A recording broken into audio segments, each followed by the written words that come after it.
There are too many people getting too much face time on television who claim exalted status for Christianity and who are demeaning other faith traditions, particularly that of Islam. And my friends, this has got to stop.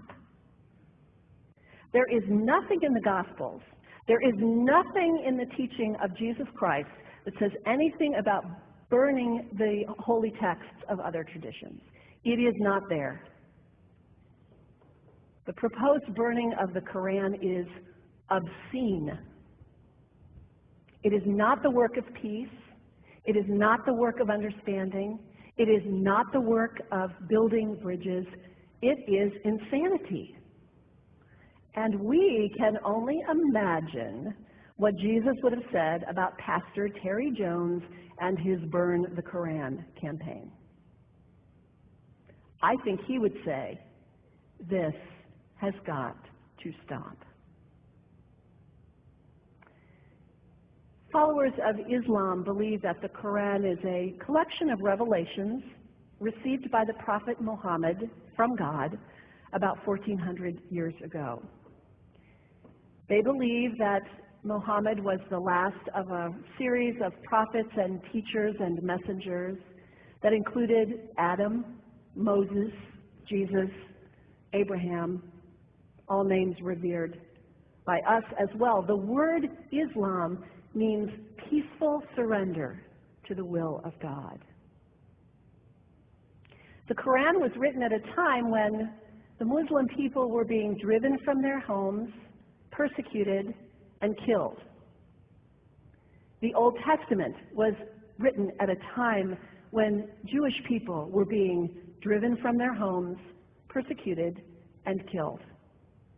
And religious scholars will tell you that most holy scriptures have stories of war and violence in them. Throughout history, most faiths have used these texts to justify violence. And if there's anyone in this room at this moment who's thinking that I've got it wrong, after church today, pull out your Bible and look up Psalm 137. And you'll see that our own text has passages that can make us uncomfortable. But also, like the Bible, the predominant message of the Quran is of peace and care and loving God, justice, care for the neighbor, care for the stranger. In the Bible, we have thou shalt not kill. In the Quran, we have whoever kills another, surely he is killing all of humanity.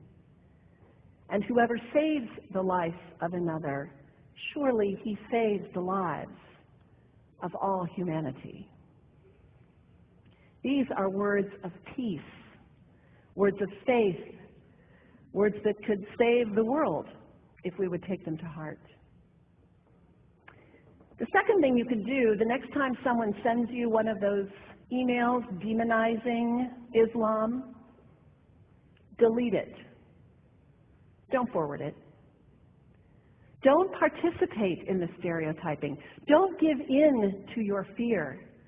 It's okay to be a little afraid. We all have those emotions. Just don't give in to it. Don't sign on for it. Don't focus on this tiny group of extremists who commit acts of violence. Focus on the hundreds of millions of Muslim people in the world who are people of faith, whose priorities and concerns and families are not so different from your own. And third, when you think of Muslim people, think of individuals. Think of the professor at Ohio State. Think of the engineer at Honda. Think of the teacher at the elementary school down the street. When you think of Muslim people, remember those who died on 9/11, not the hijackers. There was only a handful of them. Remember Mohammed Sunhami Hamandi.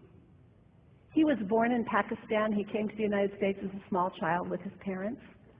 He played high school football He went to college. He became a part-time ambulance driver. He died, this Muslim young man, on 9/11, trying to rescue people and save lives.